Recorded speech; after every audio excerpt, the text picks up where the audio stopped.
All right, so today we're going to be talking about the endocrine system, the hormones, the neurotransmitters, the chemistry that makes us work. And as usual, there's a relationship between the endocrine system, which is the hormones and neurotransmitters. It's a global system of communication through the body, and it's all about chemistry. And it's about relationship, it's about how you feel, it's about how you connect. And connection is really one of the things that we're looking for. Now, the endocrine system is very tied into the nervous system as well. And we talked about the nervous system having two kind of parts. One, rev up, there's an emergency, and two, relax, digest, eliminate, urinate, recreate, and procreate.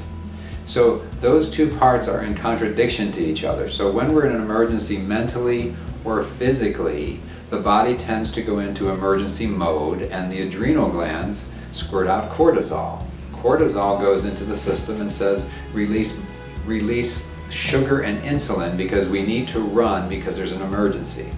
And it also tells the other systems, the reproduction, elimination, urination, recreation, and procreation, to go on standby because it's not time to have a sandwich and make love if the tiger's chasing you. Now, the endocrine system, like the nervous system has the brain and the spinal cord branching out into the nerves, the endocrine system has a gland called the pituitary. It sits in the middle of the head, just north of the brain stem where the nervous system has its regulating mechanisms. And the pituitary is the master gland. So in nighttime as you go to sleep, the pituitary is supposed to wake up, squirt some growth hormone into the system because all of our lives we have growth hormone. And growth hormone is responsible for rejuvenation, regeneration, reproduction, and the health and tone of all the different cells in the body. It also, the pituitary talks to the adrenals through the hypothalamus. It's something called the HPA axis. And it tells us whether we're not in an emergency or not in an emergency. So it helps reset that. So then we also have our pancreas, which creates insulin, which is an endocrine function. And the pituitary also talks to the thyroid. Now the thyroid is our thermostat of the body. One way to tell if your thyroid is working properly, in addition to your blood work, is what's your body temperature. 98.6 is normal. 96.8 is really the lowest that you should be. Now, not everybody has 98.6, but if you run in a lower temperature, that might mean that your thyroid's not working quite as well. And the other hormones which we know are testosterone, estrogen, and progesterone, more of the sex hormones. And that whole endocrine cascade is controlled and organized through the pituitary.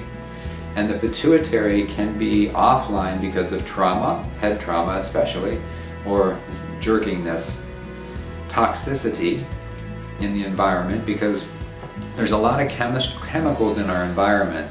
We call them neuroendocrine disruptors. Most of the stuff that's not essential oils that smell, soften, beautify are really neuroendocrine disruptors. So they compete with your natural hormones. So several ways to handle the hormonal issues in your body is to take the stress off of them.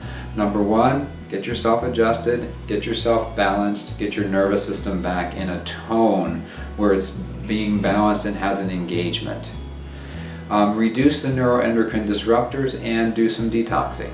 And the detoxing has to be done in a way that you're getting the fat-soluble toxins out of your body. There's a program we love here called Clean, Burn, and Shape that burns the fat, eliminates the toxins, and helps put good nutrition back into your life. So reduce your exposure to toxins, do a detox either seasonally or a couple times a year. Reduce the nerve system stress by staying adjusted, staying moving.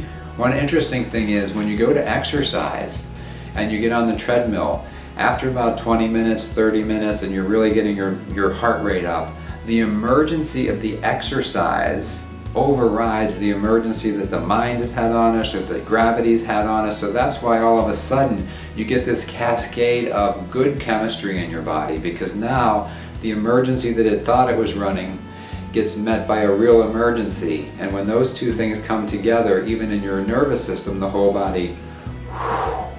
So not only does the exercise help give you that energy, but part of that is because of its effect on the endocrine system.